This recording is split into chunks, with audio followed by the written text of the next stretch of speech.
What's up, guys? So today we're going to be talking about Zack Snyder's Justice League versus Batman v Superman: Dawn of Justice.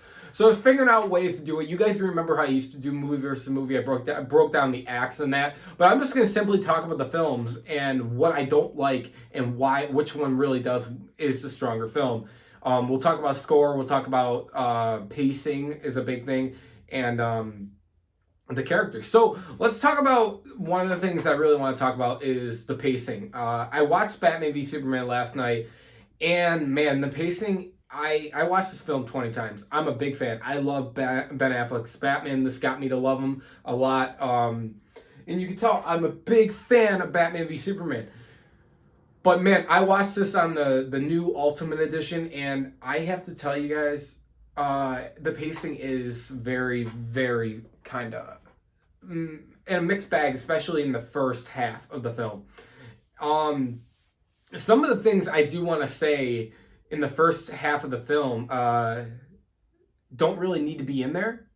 It's Batman v Superman: Dawn of Justice, and I even was hearing that Zack Snyder didn't really want it to be called that, and even Chris Terrio said Batman v Superman: Dawn of Justice. They were thinking of something different as the title, but I feel like the big subplot that could easily take 25 minutes out of the film and maybe put more 25 minutes of something else better into it is Lois Lane's subplot with the bullet. Now I understand, back then I still liked it and I still understand why it's in the film. I just feel like it doesn't need to be in the film, if you guys understand what I mean. I feel like they could have went around it a little bit better or quicker. I see why they cut it out of the theatrical cut, but you do need it in the ultimate. You do need it in the film to actually understand what's going on. But overall, the first half of the film is a slow getting up there. And the second half we know is fucking incredible. The first half, I believe, does have the chase sequence with the Batmobile in there, which is cool. At least we get like one action sequence in the first half, but then the second half is where like all the meat is, if you guys know what I mean. I would say the first half is a lot of story and some build up, but it is a very slow burner, if you guys know what I mean. Compared to Zack Snyder's Justice League, first half is everything that you do need in the film, and it's entertaining for the most part. Like, I watched Zack Snyder's Justice League about 7 times now, and I'm going to be watching it soon again.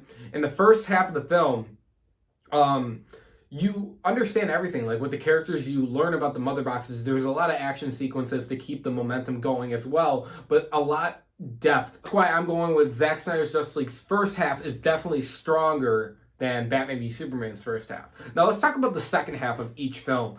The second half we know is a lot of action in both of them.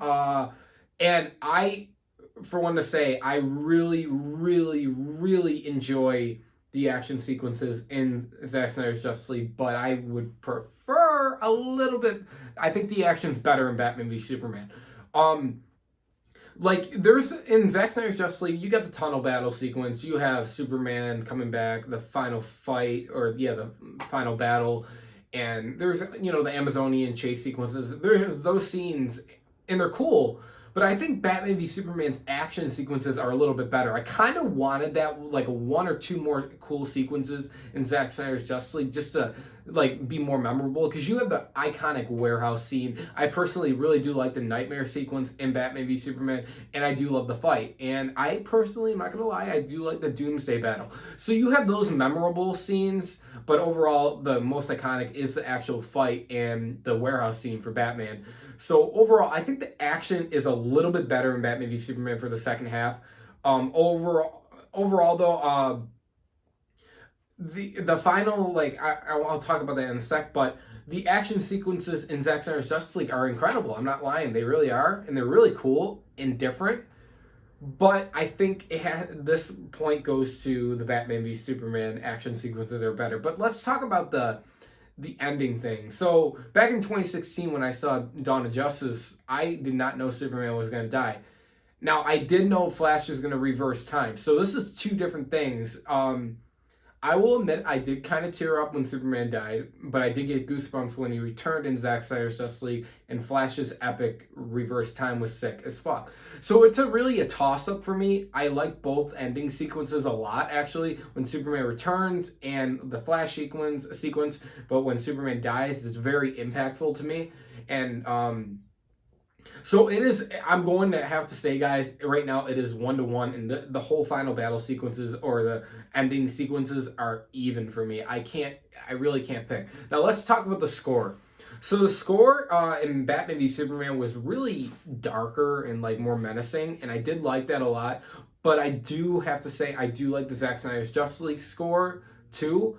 But I'm going to say that Batman v Superman, as I was saying, so the Batman v Superman score is a lot better though than the Zack Snyder's Justice League score. The Batman v Superman score is more memorable for the most part, and I kind of do enjoy Batman's score a little bit more in that movie. And I kind of wanted that one to carry over in the Zack Snyder's Justice League, but it didn't really do that. But it's whatever. I mean, but that point goes for Batman v Superman. So that's the 2-1 right now. So let's talk about characters real quick. And yeah, obviously characters are handled a lot better in Zack Snyder's Justice League.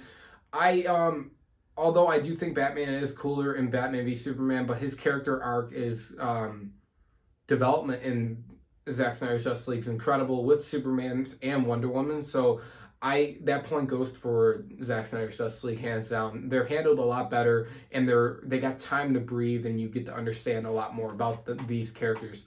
So we are at 2-2. We got to do the final tiebreaker, and this is going to be really hard to do because for me, I love both. I want to say that Zack Snyder's Justice League does look a lot better when you're watching it with the 4:3 aspect ratio, and I feel like with Batman v Superman's 2.34 aspect ratio and the 1.44 aspect ratio, you get a lot more of the footage. But when you're watching Zack Snyder's Justice League, it's a lot more immersive, and I feel like that's the biggest thing too about it with a 4-hour film is it flows better as well. But when you're watching with those bars, I thought it was going to bother me. It never did. But when you're watching it like that, the whole film flows incredibly. With the chapters and everything, it flows incredibly. Compared to Batman v Superman, like I said, the pacing is kind of messed up on it at some points, like especially in the first half, but the second half's really enjoyable. It's your superhero film that you want. But when you're watching Zack Snyder's Justice League, you can pause it at any chapter, but it flows incredibly like a whole epic story. So overall, guys, what does win the fight of movie versus movie today? It's Zack Snyder's Justice League. I'm glad to say it, but I love Batman v Superman as well. So it was a toss-up for me. But guys, let me know your thoughts below. What do you like better, Zack Snyder's Justice League or Batman v Superman? Thanks for watching, guys, and I will see you in the next one.